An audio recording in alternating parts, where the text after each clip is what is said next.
right? Yes, Doctor. And the police are particularly anxious that the cause of death be determined at the earliest possible moment. It's a pity. She was a very beautiful woman. One hates to perform an autopsy on a beautiful woman. But you've no other choice, Doctor. Most unusual. There are no marks of violence on the body. What do they suspect? Poison? Have they any idea? My understanding is, Doctor, that the authorities are entirely at sea as to how she was killed. They know why, but... and they also have the fellow who killed her, but... Yes, that doesn't matter. That's none of our business. Our business is to find out what killed her. And yet, one often wonders, what could have caused the last thought that was cut off by death? If it was spoken now, what would it be? If you're here, you found me alive. But you know what you killed me. I warn you. Don't come upstairs. No, don't, please. Don't. No, I told you I didn't want the bandage. Why, Laura? Why are you so opposed to the bandage? Does it remind you of something, perhaps? What do you mean? Oh, nothing, Laura, nothing. Now, won't you lie down again and let me complete the examination? You're a sick girl, you know, in a highly nervous condition. I want to know what you meant by saying the bandage reminded me of something. If you don't know, how should I? You don't fool me for a minute, Doctor. I know how you feel about me. Do you, Laura? Then I wish you'd tell me, for I don't know. I don't know how I feel about you at all. You're clever, Doctor. But I'm wise to you and that fool of a son of yours. How long have you been married to Ward now? Too long. And why don't you give him his divorce? He's asked you often enough. I'll give him a divorce when I'm good and ready. I see. I'm not afraid of anything he can do, or you, or anyone else. What's that? Your heart's beating like a trick hammer. I must warn you of this high state of nervous tension. What's that noise?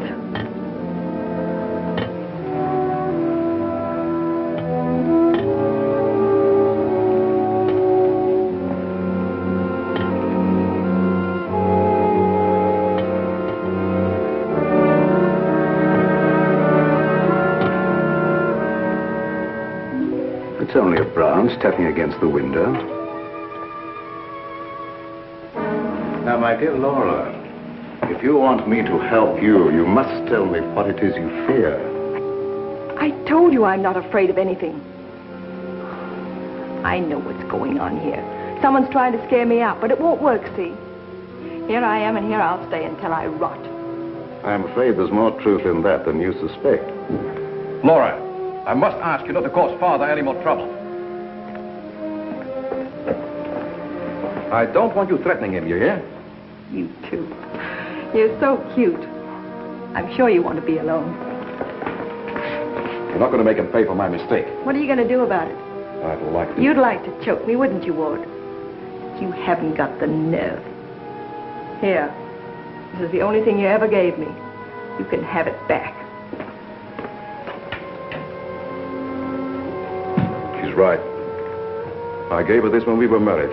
It's the only gift that ever passed between us. Ward, what do you propose to do about Laura? What can I do? She won't leave me. She won't give me a divorce. Well, things can't go on this way, you know. Dad, what is the matter with her? What do you think is wrong? I don't know. She wasn't this way until she began getting those letters from abroad, you remember? Yes, it had something to do with those letters. But you would have thought that when they stopped coming, that... What is it, Elizabeth? There's a patient, Doctor, a Mrs. Williams. Williams? That's the name she gave, and she's decked out like she's going to a horse show.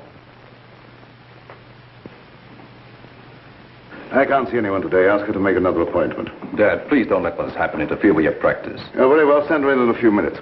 Sure, Doctor. Oh, yeah, that Bill Raymond's waiting. Do you want to see him? Who's he? That private cop who's always hanging around just hoping somebody gets murdered. Oh, yes. He's probably come for his check. Take care of it, will you, Ward? Yes. Elizabeth. Yes. This for you. Gee. Thanks, Mr. Roy. But this belongs to Mrs. Van E, doesn't it? Not anymore. It's all yours. She won't get sore, will she? I don't want to have any trouble with her. You know how she is. I know. We all know, Elizabeth. And I want to thank you for your patience. Run along now, Lilibet. Yes, Doctor.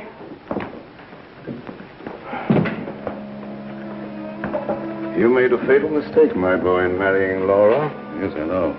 But you don't suppose I'm going to stand for it forever, do you? No, I don't. And I don't think it will be necessary. Do you have a plan? I think it'll be better if you leave everything to me. From the day a mysterious caller came to see Dr. Van E. Oh, yes, I remember now, Mrs. Williams. I spoke to you this morning on the telephone.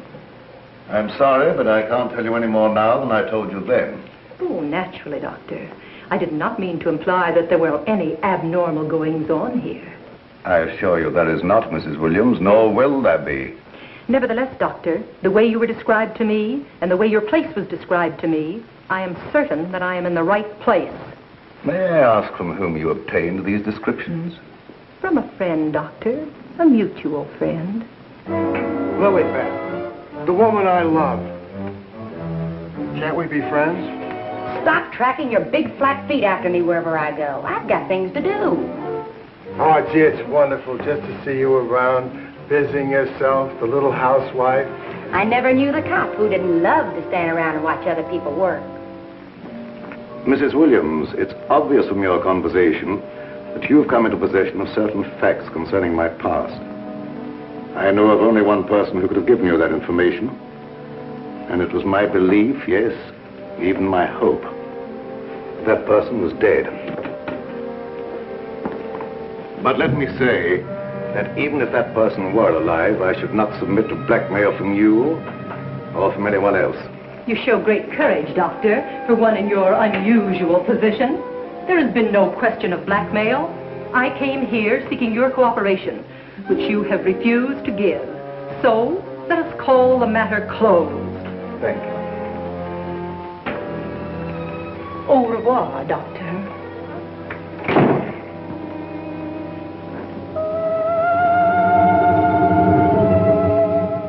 Then came this sinister pair.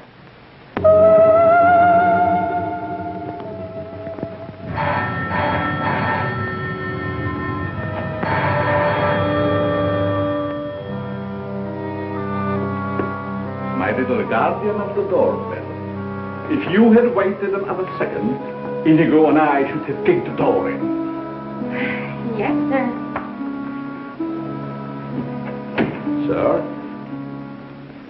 there is an air of inquiry about you that immediately offends my deepest nature. There is something suggesting Scotland Yard, the French Sûreté, the Italian Carabinieri, the Turkish Polizei, and other minions of the law. Short, sir, I think you're a cop. Yeah, how'd you know? I believe I'm in the home of Dr. Joseph Van E. Yes, sir. I mean, sirs. Oh, do not be polite to Inigo. He's only offended by it. Run along, Inigo. Make yourself at home. We got a nice tree in the yard, but it ain't got no coconuts.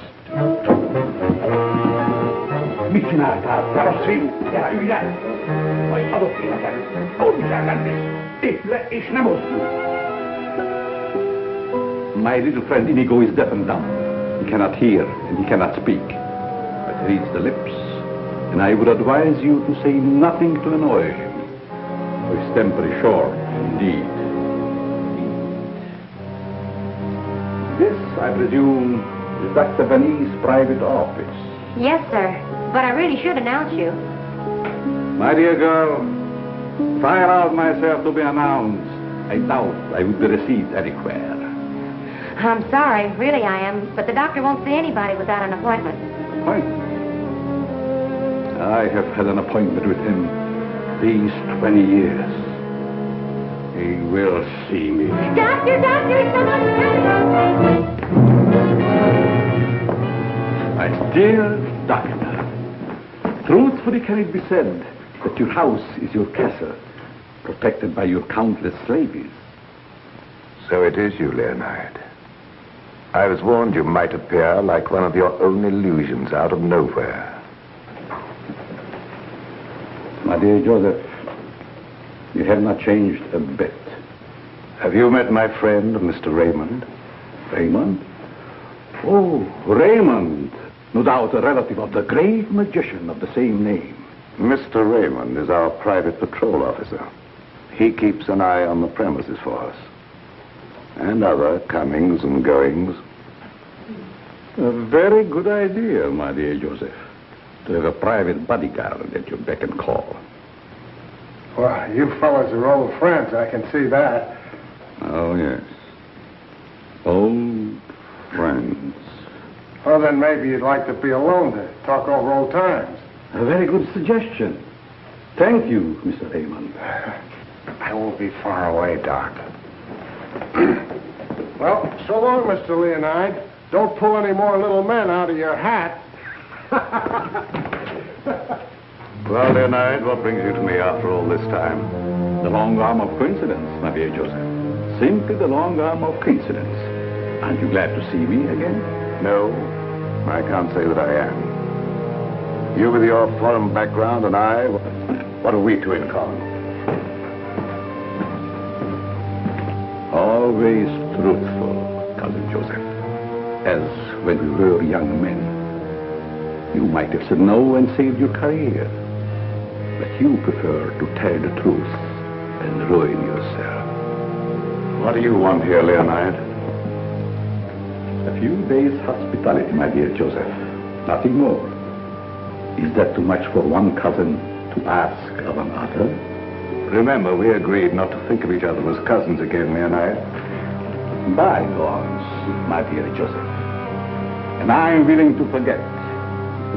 And I suggest that you do the same.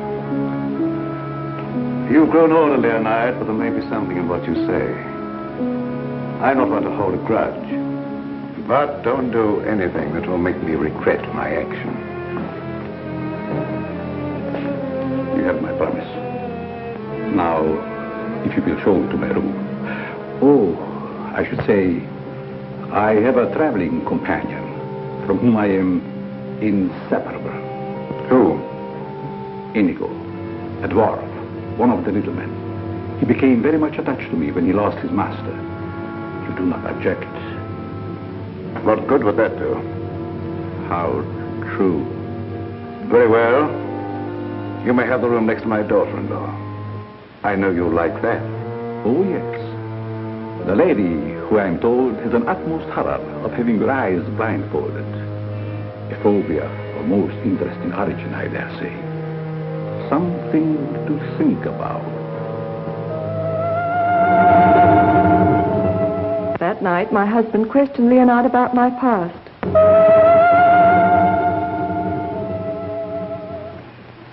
Cousin Leo. Oh, my dear Ward. How flattering that you remember me. Well, how could I ever forget you? What are you doing here? A chance visitor, my boy. I wanted to see the old homestead again. You've seen Father? Yes, and he received me with open arms. In a manner of speaking. I don't mind telling you, you came at a very bad time. We're having some trouble.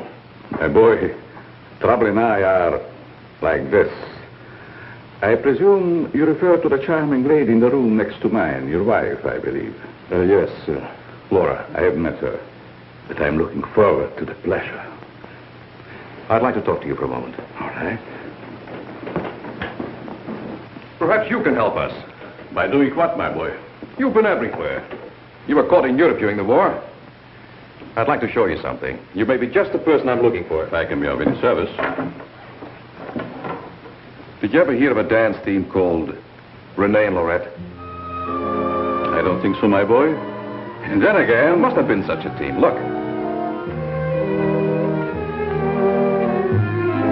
Renee and Lorette. The dance of the green mask in the green room in Paris. Green room. Yes? Oh, the face of the man does seem slightly familiar. May I ask, where you got this photograph? The maid, Lilibet, found it in Laura's room and turned it over to me. Oh, then, my boy, I'm afraid I can't help you. I played the green room on several occasions, but never with these people. In fact, I don't seem to remember them at all. And I appeared in many clubs during the occupation. I'm sure the girl behind the green mask in this picture is Laura. How can you be sure? Who can ever be sure what's behind the mask? If the people in this photograph could suddenly come to life. I'd like to know who the man is. It can be anyone, my friend. Anyone. In this makeup, it might be even I. I wish you wouldn't joke about it. This is very serious. Of course. But let us say you found out who the man in the photograph is. What then? I have an idea that if the man in this picture were to show up, I'd find out I wasn't married to Laura at all. Think over what I've asked you. It'll be to your advantage. Certainly, my boy. I will give it every consideration. And perhaps something will occur. Who knows? Don't you want to leave the photograph with me for my further study? It might be the very incentive that my memory needs. No, thanks. I'll keep it. As you wish.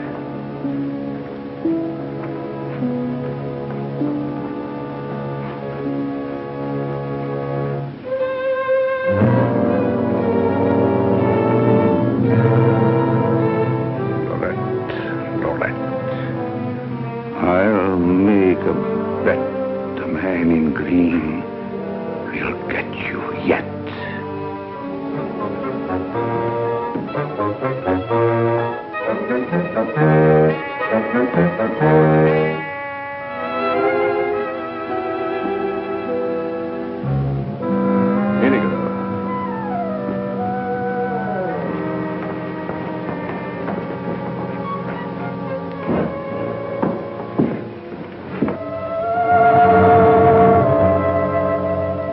A gruesome surprise was in store for me the following morning.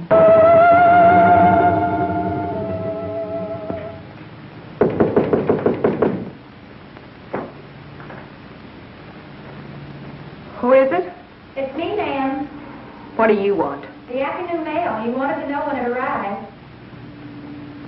Was there anything for me? Yes, ma'am. Put it under the door. I can't. It's a package.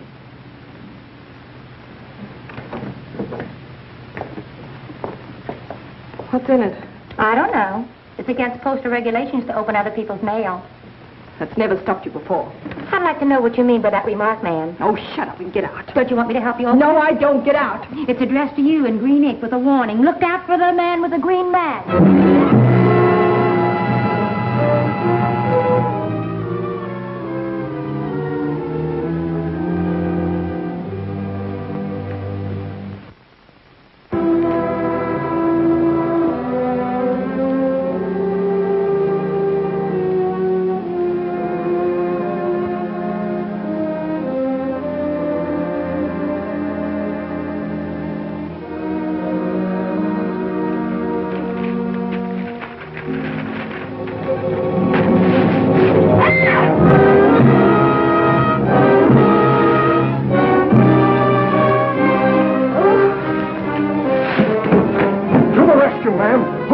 Which way did he go? Get out.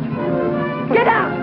I just heard you yell. I was hoping it was a murder at least. Get out. I tell you, you have no business here. Well, but you don't understand. I'm supposed to be here. That's what I'm being paid for. Paid? Yeah. You see, I'm Bill Raymond, private cop in this neck of the woods. I was hoping we'd have a little murder or something happen around here so as I could solve it and get my old job back at Central Homicide. Nothing personal, of course. Who told you to say these things to me? Well, nobody said nothing to me. I was just waiting around outside to see Dr. Van Nee, and I heard you yell. So you're a friend of that crazy doctor and his son. Crazy? I wouldn't exactly say that, ma'am. The doc's a pretty good egg. You wouldn't want anyone to say you was crazy, even if you... You can go back and tell them I'm not afraid of being murdered by you or them or anyone else. No, I don't guess you are, ma'am. Still and all, if you was to get murdered and I was to find out who done it, it'd be kind of a break for me. Beton beast, feet kosher. I wouldn't say that to you, lady, even if I knew what it meant. Now will you get out? All right. I can take a hint.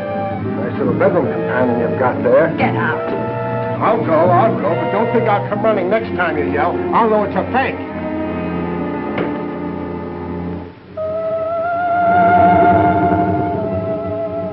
I became afraid and my mind started to crack.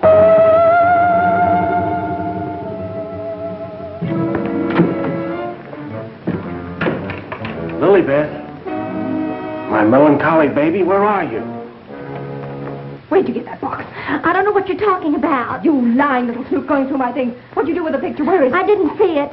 That's the last time you put your hands on me. I'll give you one more chance, and then I told you I don't know where the picture is, and I don't know what you're talking about. It's been you all the time going through my things, opening my mail, rapping on my door at night. Now you're blaming me. I've never touched anything of yours. You've got my robe on now. Where'd you get that? I was just trying it on. Mr. Ward gave it to me. He said you didn't want it anymore. I'll tell you when there's something I don't want. Shut up. It's only a dummy. A dummy?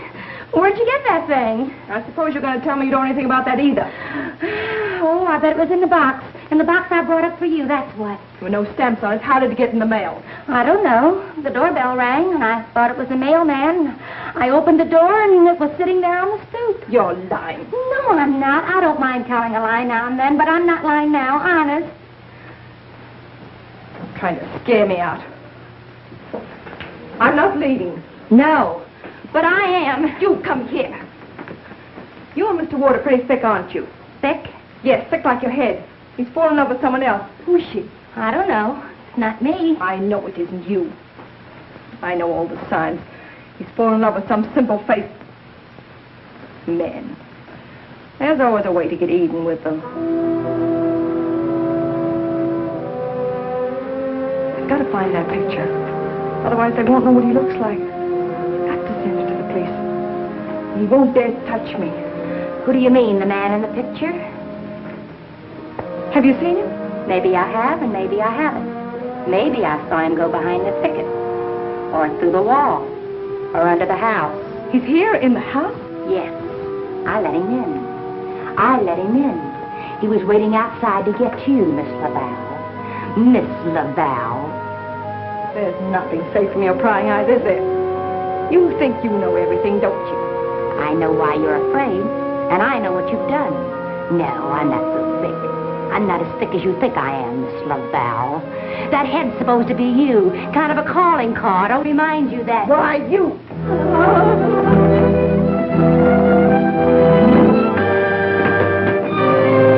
Excuse me, lady.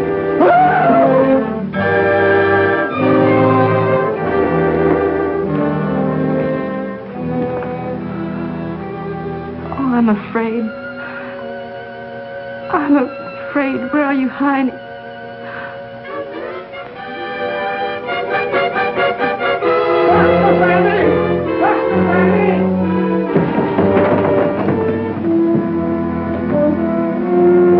Dr. Fanny! Dr. Fanny!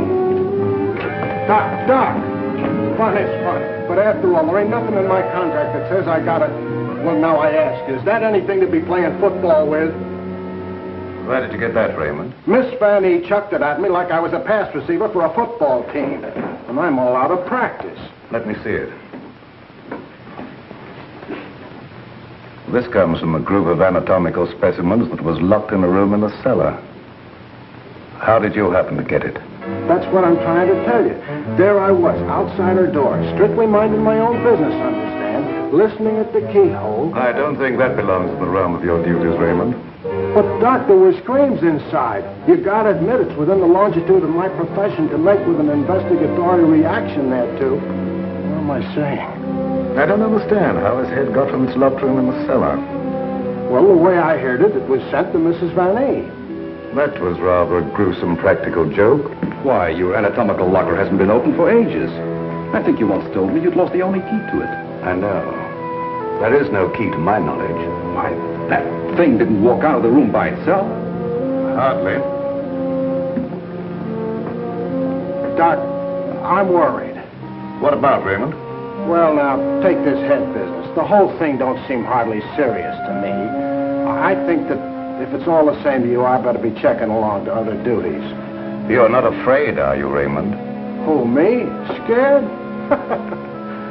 It's just that I don't think that there's going to be any murder here done after all. That's too bad. Well, it's not your fault, I guess. It's just not my lucky day, that's all. Thank you, Lilibet. Oh, Miss Lilibet, have you a little more coffee in the kitchen? What happened to the 3 gallons I already gave you today? Lilibet, what you need is a good, strong, steady man. Who is always hanging around, tracking up my floors and things. What's that on your shoe? Looks like cobwebs from out of the cellar. What were you doing in the basement? It could have been the attic. Bill Raymond, you're holding out on me.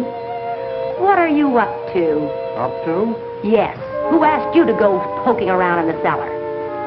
It was in performance of my duty. What duty?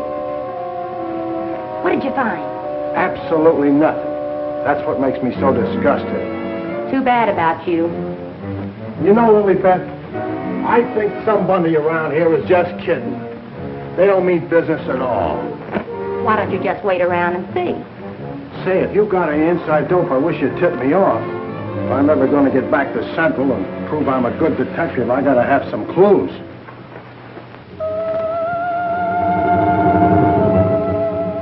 Yes, I was scared. Scared of my life.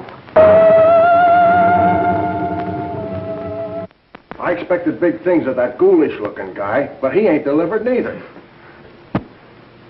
I should say, in a way, you were entitled to expect big things from him. Leo was once confined in this house when it was an institution for the insane. Nerves, you know. Do tell. Well, then, he must know his way around the place, huh? I understand while he was here, he engineered an immense number of secret passages through which the guards could keep an eye on the inmates at night. Finally, he took one of these passages into the outside world, and we heard later he'd been seen in Europe. Ah, Europe. That's where history's being made today.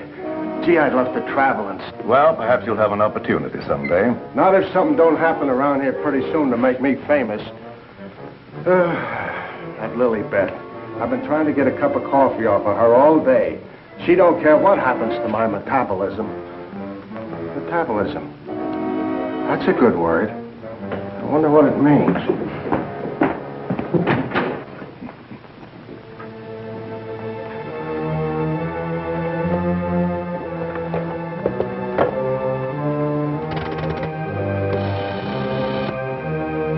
Operator, I want the police right away.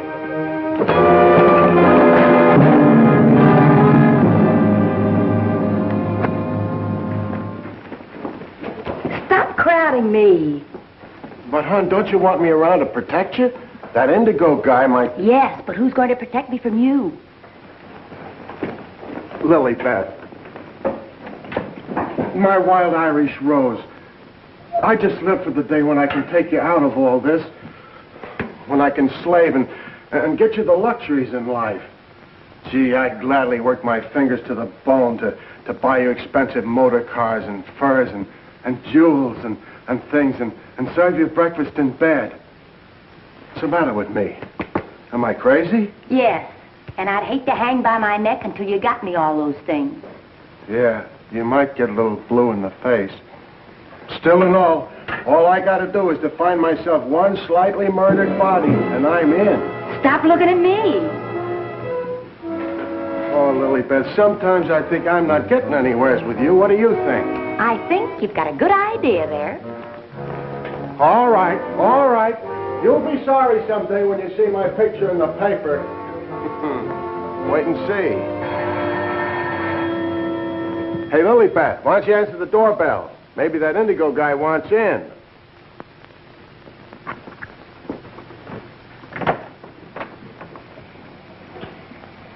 The doctor ain't home. You'll have to call some other time. Don't be silly. Don't say I didn't tell you. Close the door on your way out. Hey, wait a minute. Well, if it isn't Bull Raymond. Shh, Terry. You trying to ruin me? Ruin him. Come here, Bull. Meet Miss Cornell. How do you do, I'm sure. Likewise. How do you happen to be out with him? Cute, darling, don't you think? Flat at both ends, head and feet. You've heard me speak of him? Bull Raymond.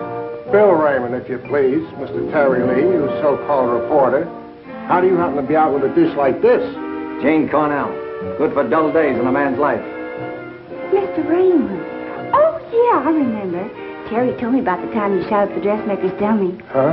Yeah, he said you closed in on what you thought was a murderer, but it turned out to be the dressmaker's dummy, and you shot it full of holes so the real murderer got away. My pal. So this is where you've been hiding after they kicked you out for that fiasco, huh? Bull Bill, I mean? What are you doing here? Can't a man rehabilitate himself in peace? Here I come, looking for an honest crime around here so I can solve it and get myself back to Central. And you come along and... Where's the body, Bull? Bill? There ain't no body. That's the trouble. No, let's keep it friendly. Friendly? What do you mean? Let's have it. Who killed who and why? Are you kidding? Did somebody get knocked off around here? Look, I don't like to be kidded either. Where is it hidden, Sherlock? Oh, Terry, you've been on the police beat so long that... Now, listen, Bill, you know me well enough to know I wouldn't come out here just for the ride. Not when I could be, It just so happens there was a call to the police. Came from out here. And I happened to be there when it came through. Miss Cornell happens to be the operator. So she tipped me off. Told me the line had gone dead. So I smelled the story, and here I am for an exclusive. You see what I mean? What's in that? Well, that's the doctor's consulting room, but there ain't nobody in there. I've been standing here for quite a spell. Open it up. Let's take a look. That's funny. The lights in here ain't almost never out. In you go. Never do that. I could get killed that way. Is that bad? Oh, so nothing's happened around here, huh? It's busted.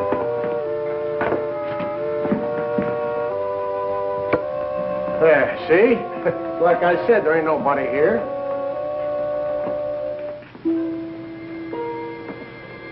Hey, cut it out, will you? You're making me dizzy. Well, sure, somebody stumbled over it and pulled it out of the wall. Could happen anywhere.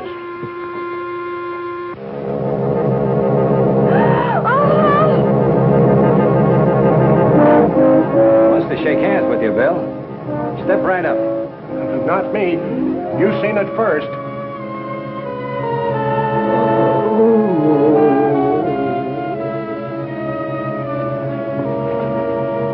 Doc! Raymond, did you try and kill me? Why, Doc, why should I do that? You ain't paid me for last month yet. How long you been here? Now, let me see. I was going to make a telephone call when... Somebody conked you, huh, Doctor? Then rip the telephone wire off?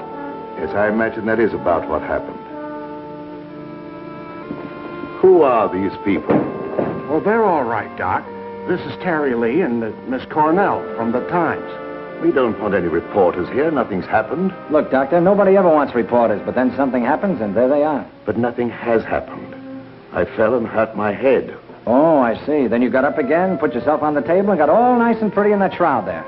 You won't get any story here. And now, if you'll excuse me, I have some work to do.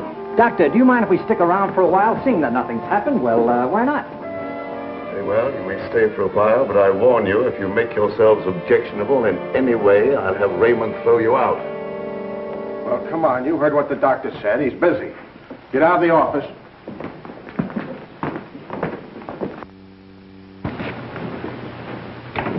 Probably a pretty nice guy caught in a tough spot. That's the way I see it.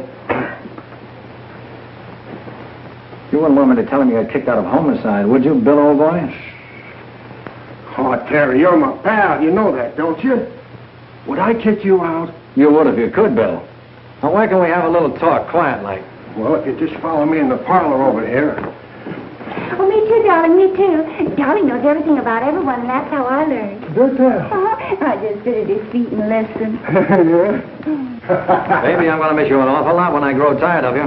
Now, remember, you're just going to listen. Well, of course, darling. What else do I do when I'm with you? Sit down. Now, as I remember it, there was a singer at the Click Club who called herself Laura Laval. Didn't she marry young Ward Vanny a couple of years ago? I don't know nothing about it. Oh, yes, you do. It was just about the same time that you had that affair with the dressmaker's dummy. Oh, yeah. Now I remember, Terry. You're right. She was down to the Click Club, and it was her that married Ward. Wasn't that on a bet of some kind? Well, there was a party going on, and somebody dared Ward to ask the singer to marry him, and he thought at the time it was a good gag, and he went along with it. That's right. He got pretty high and then popped the question at her. How romantic. I do love that. Hush, dear. Listen. Oh. Well, that's how it happened anyway. Ward woke up the next morning and found himself married solid. He'd asked her, and she'd snapped him up. Oh, and they lived snappily ever after. I don't care. I think it was sweet. Darling, couldn't I get you high sometime? And... Sweetheart, have you ever heard the old saying about little girls? What's that? Little girls should be seen and not heard. Now go on, powder your nose. All right. I think I'll be shoving along, too. Now, wait a minute. We're just getting started. We were talking about a singer who called herself Laura Laval. Pushed her way into this house for good reasons of her own. Gentlemen, I beg your pardon. I must tell you frankly, I have been eavesdropping. Professor Leonard, this is a reunion. My boy, you must forgive me. You seem to remember me, but I do not recollect you. When was it? What was it? Oh, Professor, it was a long time ago, and I was a kid up in the balcony in Albany. Yes? When you brought down the house with great feats of legerdemain. Oh. You remember, Professor? That was the night that the box office receipts disappeared, just like magic. Part of the act, my boy. Just a part of the act. It's a pleasure to meet one of my youthful admirers. Terry Lee of the Central City Times. Oh, the press? Well, it's nice to have known you. Wait a minute, Professor. What's your hurry? Are you afraid I might bring up the subject of those certain unfortunate recent connections of yours? Shut in the dark, my boy, I'm sure. And I will ignore it. Of course. And this young lady, no doubt a companion of yours. Jane Cornell, my fiancée. Delighted. Likewise, I'm sure. Delightful. And I would suggest to take very good care of her. Miss Lee? Oh, I haven't had a chance to talk to him yet, Mrs. Van Eve. Never mind, I'll tell him myself. Darling, I met her upstairs and I told her all about you and that you know everything about everyone. Thank you very much, dear. Welcome to your living room, Mrs. Van Eve. Thank you, but it isn't my living room. I understand you're not unaware of my position in this house. Well, maybe you can tell us about it. I'm being kept a prisoner here against my will. I'm alone and friendless. I'm sorry. Why haven't you called the police? They've done nothing but to call for the police. They have kept me penniless so that I can't leave. I understand. They're trying to destroy my mind, Mr. Lee. By innuendo and indirection, they're trying to make me believe I've done something dreadful in the past. That I'm to be the victim of some horrible vengeance. You know best about that. I'm innocent, Mr. Lee. I've done nothing. Now, this doctor's brought some stranger here with these tricks and illusions to further make me believe... You mean the professor and his little, Yes. You must help me, Mr. Lee. Laura, it's so good to see you downstairs again after all these days being locked in your room. You know perfectly well why I've remained locked in my room. Ward, this is Mr. Lee of the Times, the gentleman I told you about upstairs. Oh, yes. Look here, Mr. Lee. We don't want any more of that front-page splash stuff, such as I got when I married Laura. Your wife's been telling us that she's being kept here under constant threat. She's out of her mind. See what I mean, Mr. Lee? They don't overlook a single chance to put it in my head that I'm crazy. Perhaps I can explain, Mr. Lee. We don't believe there's anything wrong with Laura now. But we are sure something will happen to her mind if she continues to live under this strain. Just as I told you, they're behind it. Can't I make that clear to you? They spend all their time trying to terrify me. They write me letters in green ink. They send me dummy heads wrapped in green paper. Anything to frighten me so I can't sleep. I can't think. The only thought in my head is that I'm going to be killed. These are very serious charges, gentlemen. And I might say it'd make a perfect front-page splash. Lee, if you dare print a word about those ravings of my wife... Don't do anything to make me think they aren't ravings, Mr. Van E.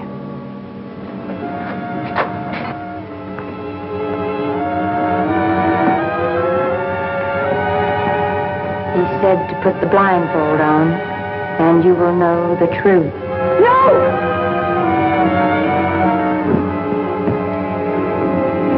What's wrong with her, Doc? Quiet, Raymond. You don't mean that she's... Dead, Raymond.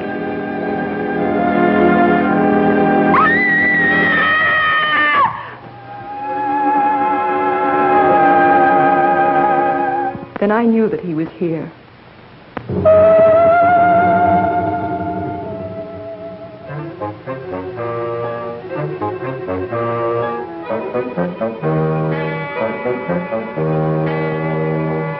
She's coming out of it, but she's in an advanced state of shock.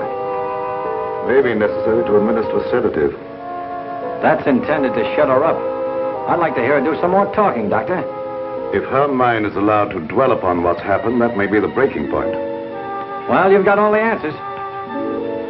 Look here, Lee, I don't like your tone. If you have any insinuations to make them to me.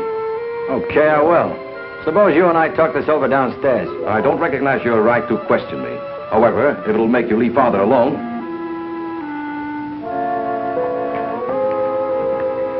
Bill, fix yourself a chair right outside the door and don't leave until I get back. Sure. But what about Lilipad? Don't she write nothing around here? Now, Lee, first I'd like to see your credentials. You bust in here saying you're a reporter. That's the old turn the tables gag, Vanny, but if it'll make you any happier, take a look. All right, you're a reporter.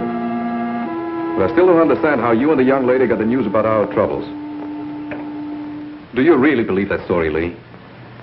Do you in your right senses really believe that we are keeping Laura a prisoner here? That's what the lady says. She said that... Nonsense. Nothing would please me more than if she got out. Look, I don't get any of this stuff, Vanny, but there's a tricky deal going on around here, and I intend to sit in on it. Too bad I can't flash the city desk to make ready for a front-page replay. Yes, isn't it?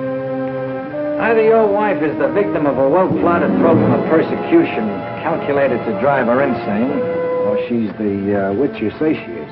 You're the fellow with the nose for news. What does it tell you? It tells me that right now I'd like to know where your disappearing relative is.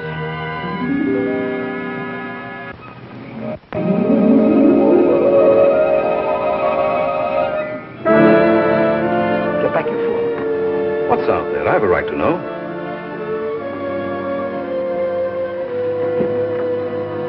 Don't see anything. What was it? It isn't possible. It isn't possible, of course. What do you see out there, Lee? I've had enough of this. Come on.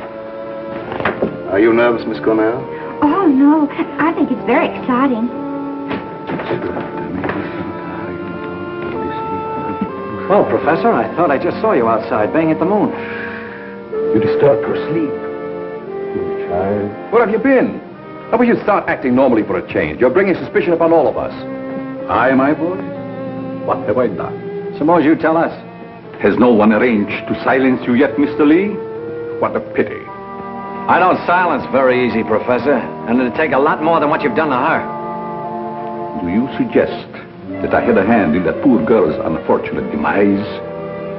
Why don't you behave yourself, Professor? Mr. Van E here has the right idea. You're just gumming up the works. I did my humble best. Who are you working for? What do you expect to get out of it? I'm discharging a debt, Mr. Lee. A debt contracted many years ago. Now, are you any wiser than you were a moment ago? No, but I'm beginning to get a general idea. By the way, how's that little girl of yours? I hope fervently that nothing happened to her. She would look so beautiful lying here. Look, Professor, I may not have been very smart in bringing Miss Cornell here, but if I thought you had any plan to do that... Why do you persist in making me the villain, Mr. Lee?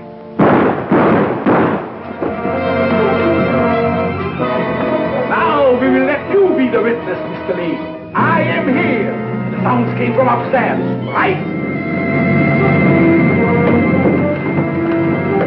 Always reliable. Now what are you rehearsing? In there, Terry. In there. It's murder.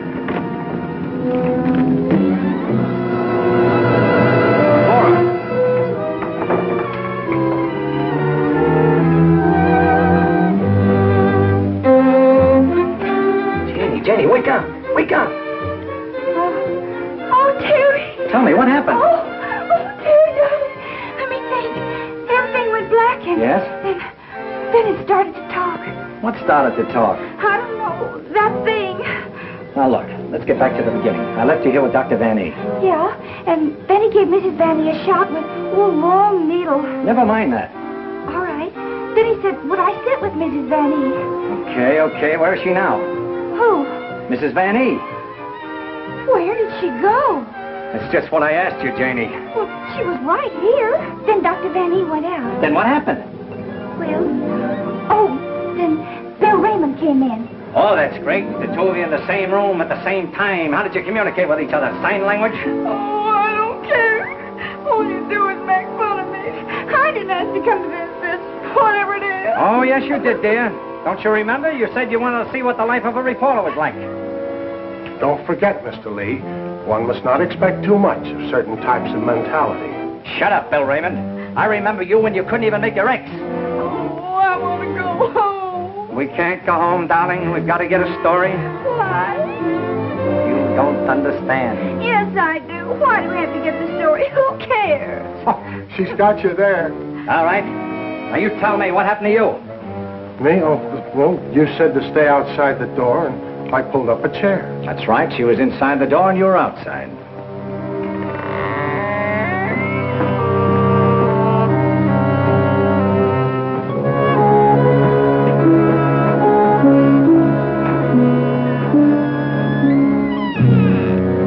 Then come that odor of heavenly perfume. That was an Lily. It was sweet and penetrating, like an ancient drug. And I felt kind of sleepy-like. Oh, so sleepy.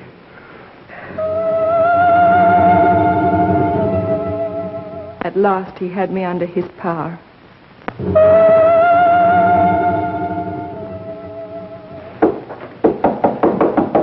There must be a button or a gadget of some kind around here. 2 o'clock, almost deadline for the 9 o'clock final. Oh, Terry, what makes you think there's anything behind them walls? I've got a sneaking suspicion that the professor uses them for a disappearing act. I wish Lilybeth was here. Make me a cup of coffee. Well, she's right over in the doctor's office. Why don't you ask her? Poor Lilybeth. I kind of hinted that all I needed was a murdered body, but I didn't think she'd take it personal. Will you stay with those walls? I've been around them 3 times, Terry. The thing I can't understand, if the professor was down here when the trouble was going on upstairs, he just had to be 2 different guys in order to have a hand in it. Oh, Terry, let's figure it out in the morning, huh? What's that?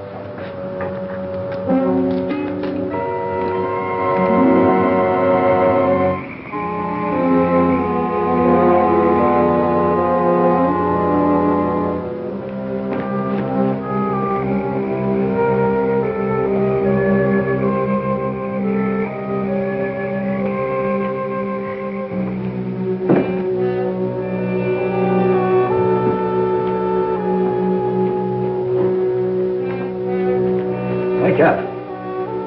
Either something or somebody opened the front door. Oh, that's the shortest night's sleep I've had in a long time. All right. Now that you're good and rested, let's see if we can understand what happened upstairs.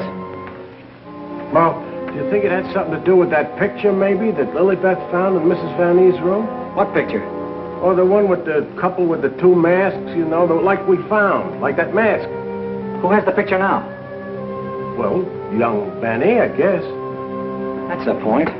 Where has Mr. Van E been since his wife's disappearance? Well, him and his old man are sleeping. I guess they got some sense. Oh, no. I've already checked that, and they haven't slept in their beds tonight. Wake up! I refuse to answer on the grounds that my attempt to incriminate or degrade me. My unconscious mind. Now, look, Bill, please stay awake for a while. Now, look, tell me, what happened when you smelled that sweet odor in the hall upstairs?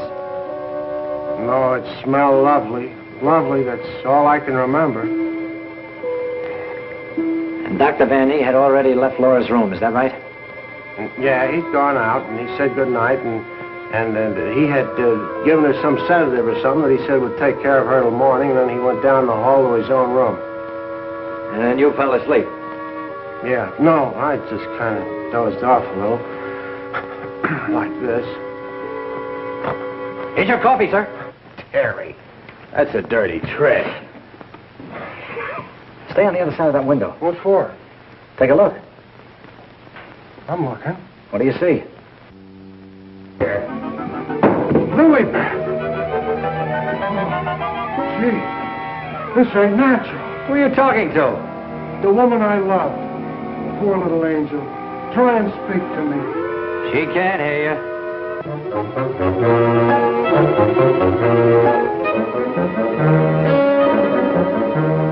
What was you doing outside?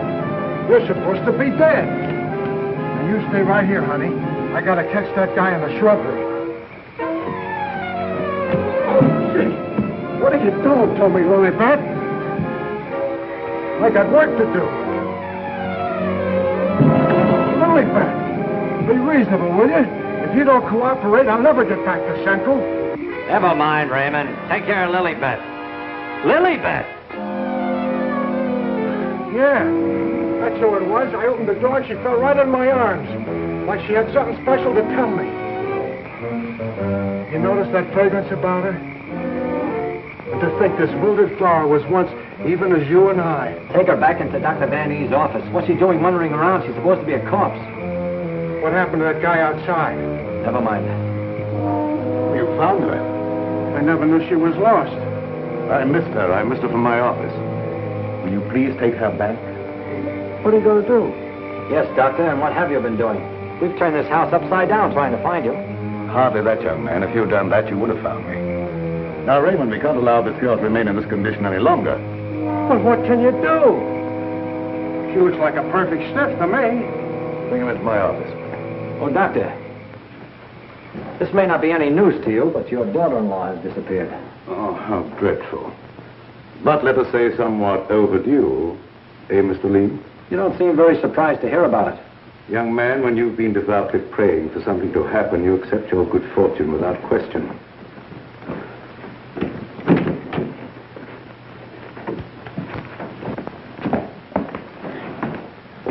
We thought that probably you might be able to throw some light on the subject. That's right, Raymond. Leave her there. There's absolutely nothing wrong with her. Huh? And you mean I've been pining away for nothing? She was put in a deep hypnotic sleep, that's all. But why? Why, Doc? Who done it? It was done so that she would obey certain orders that were transmitted to her. If that's true, then why did you declare her dead? I had my own good reasons. Would you give me one reason why you like to go around getting hit on the head? That must become a little monotonous. Mr. Lee, are you sure that you saw what you thought you saw? Well, I'm not blind. I might be getting a little dizzy in this madhouse.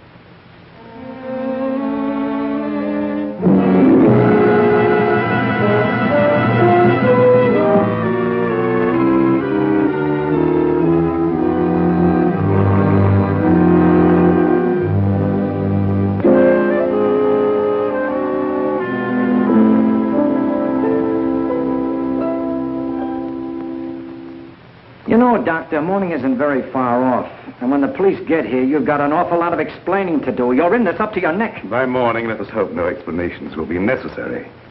Everything will have explained itself. Poor little sleeping beauty. Do you suppose someone thought she looked weak-minded and picked her out to carry out his commands? That's not always the case, Raymond. If Leah and I were here, we could settle this case very quickly. Gentlemen, it is my peculiar misfortune to always be in a position where I may eavesdrop. How can I be of service, Cousin Joseph? Oh, Professor. Ask me no questions, my friend, and I will tell you no lies. Leonard, you could undo certain mischief that has been done this girl. I know you can help if you will. I could, my dear Joseph. But I will not bring down the wrath of the unknown madman who is loose about these premises. It is a matter of self-preservation. I had nothing to do with hypnotizing this girl. I have an idea that you may have already carried out the unknown's orders and that he no longer needs her. Nevertheless, my dear Joseph, you must excuse me. Just a minute, Professor. I wonder what would happen, Professor, if in connection with your sudden reappearance here, somebody dug up the old story of why you swindled Dr. Van E and then ran off and let him take the rap. I will not be blackmailed, Mr. Lee. And I observe again that you're a young man who knows too much for his own good. And I would also like to know where you obtained all this information. You're extremely young to have your fingertips on events of 20 years ago. I have a memory like an elephant. I never forget something once I hear it. I'm a sharpie, Professor. As every one of you will admit before morning. Now, Doctor, I'd like to bore you with a few questions. I wouldn't mind, young man, if you had the slightest idea of what you were looking for. Maybe if we start back to the time around midnight, when you administered what you call a sedative to your daughter-in-law. Are you inferring that I had anything to do with Laura's disappearance? Why do you keep evading the issue, Doctor? You know you'll have to confess when the police get here anyway. I would remind you, young man, that you're making a direct accusation, and I refuse to answer. Look, I want the facts and I want them now. Let's cut out the mulberry bush routine. Listen, Bill, you're supposed to be a cop and you want to get back to homicide. Help me make the doctor loosen up. He knows a lot more than he's telling. Well, sure, I'll help Terry, but first let's get Lilybeth out of this. Maybe she can tell us something. Yes, Mr. Lee, it seems to me that you're not too anxious to have Lilybeth restored to consciousness.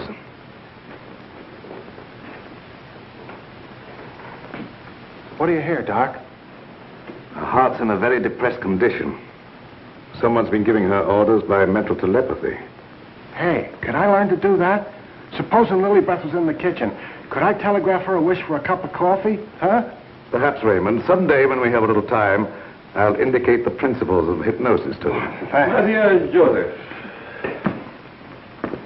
the principle of hypnosis isn't as simple as you would make them believe. It requires a long and patient study. But I will risk the rest of the unknown. For I see you truly love this child. And for your sake, I shall use my knowledge. Oh, gee, thanks, Professor. You're solid.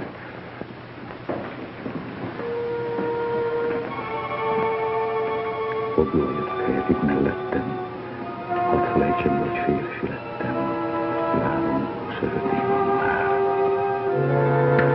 Wake up. Wake up. Lilybeth, darling. Keep your big hands to yourself. What are you slapping me for? Professor, put her back to sleep. It's better that way. What have you been doing to me? Me? What have I been doing? Yes, what have you been doing? You gotta learn me that hypnotism trick. It's my only chance. Tell me, Lilybeth, what happened? Well, I can't seem to remember it. It all seems like a dream. Did you see anyone? No. But I do remember a perfume, a sweet odor. Yes, go on. Terry, darling. Oh, Terry, darling. Yes, Jane. What is it? Is it Halloween? No, it isn't. Then why was that green face bobbing up at the window? What? Yeah, a green face just like the one I saw in Miss Van E.'s room. You saw a green face in Mrs. Van E.'s room? Yes, darling, that's what she was shooting at. I mentioned it to you, but you're so scatterbrained. Yes, dear, I'm scatterbrained. Does your mind feel rested now and everything after your nap? Mm-hmm. That's a good girl. Now, come on, tell me, what happened? Oh, don't yell at me. I can tell you just how it happened. We were alone in the room, and Laura was going to sleep. And then she said, oh, take away the bandage. And I said, what bandage? And then she said, oh, don't shoot me. I didn't mean to do it. And then, the room got awfully black. I think somebody must have turned off the lights. Just like that. Go ahead, you're doing fine. Well... Yeah, the lights had already gone out. Uh-huh. And the room got awfully dark. You've already said that. Think hard now. You saw a green mask. It came out of the wardrobe. Like a moth? Yes, darling, just like a moth. Oh, how clever of you. It was just like a great big moth, and it flew around and Please around. don't make yourself any dizzier than you are. Now tell me the rest of it. Well, I just don't see how you could remember that it was like a great big moth. And did you see it? Was you there hiding in the wardrobe, maybe? No, I wasn't in the wardrobe. Now, look, Jane, please, be yourself. No, I mean, don't be yourself. Just relax. Relax. Mr. Lee, just a moment. Where were you? Were you upstairs? No, I was down here talking with your son. And by the way, where is he? Here I am, Mr. Lee. What can I do for you? Will you stop it? Yes, I was listening outside the door. You haven't answered my father's question yet. Oh, come on, take it easy, take it easy. Maybe you can tell us where you've been, Mr. Vanny. Of course you don't know anything about your wife's whereabouts. Oh, go on, tell him where she is. I want to go home. I'm hungry. Quiet, everybody, quiet! Laura! Don't. No, don't. Don't.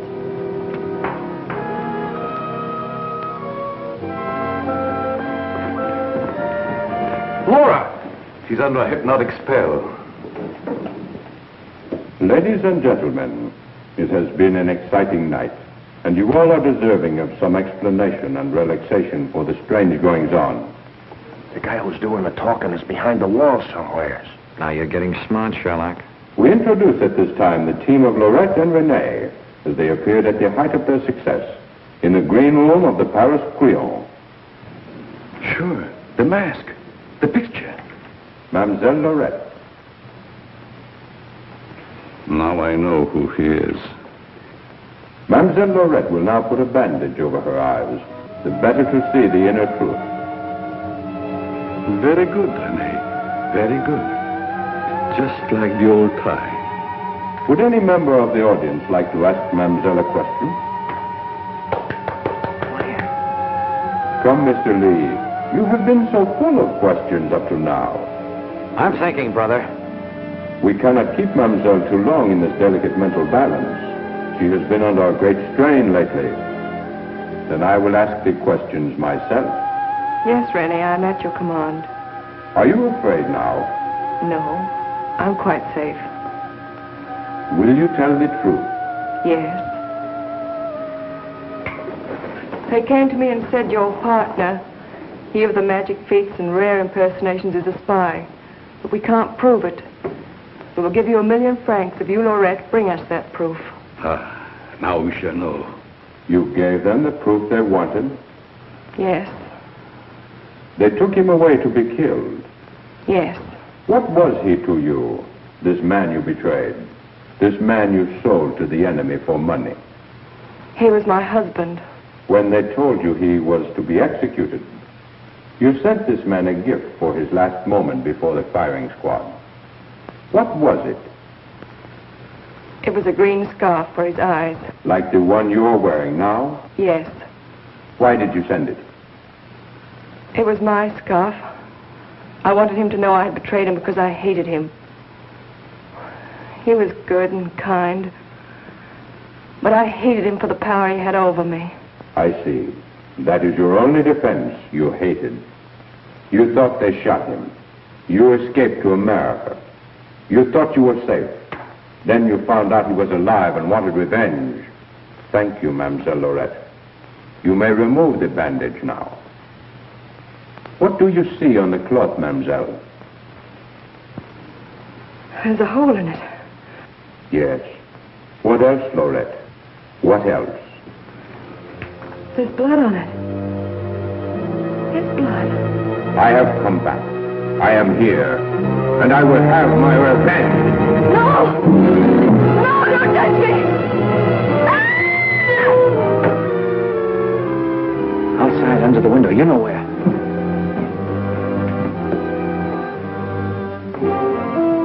Yes, he had his revenge. She's been living in mortal terror that he'd find her.